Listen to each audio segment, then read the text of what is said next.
एक नातिया शेर से मैं नातिया नशिश का आगाज करता हूं। ये तो तौफीक इलाही की अज़ा होती है। तवज्जो से 2 मिसरे सुनिए।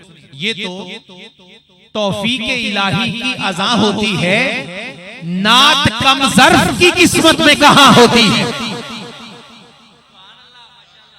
ये तो तौफीक इलाही की अज़ा होती है, ये तो तौफीक इलाही की अज़ा होती है, नात कम ज़र्फ की किस्मत में कहां होती है।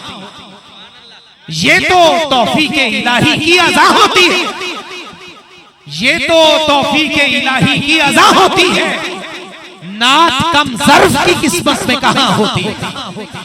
एक बात हमेशा ध्यान में रखिएगा, नात सुनता ही वही बंदा है जो आला ज़र्फ हो और खानदानी हो।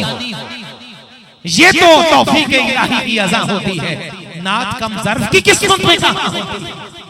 इज्जत वाले हैं और खानदानी हैं, आला ज़र्फ है वो बंदे जिन्हें अल्लाह रब्बुल इज्जत के महबूब का जिक्र सुनना है तो उनके माथे पे हंसी आए और उनके चेहरे खिल उठे। रबीउल नूर की इस मुबारक शब में पहली नातिया हाजिरी के लिए मैं इंतजा करूंगा। इसी इलाके से ताल्लुक रखने वाले सनाखाने रसूल जो बड़ी मोहब्बत और अकीदत से अपने करीम आका का जिक्र करते हैं, मैं इंतजा करूंगा मोहतरम सगीर अहमद नक्शबंदी से आप तशरीफ लाएं और अपने करीम ताजदार के हुजूर नजराना अकीदत पेश करते हुए अपनी हाजिरी पेश करने की सआदत हासिल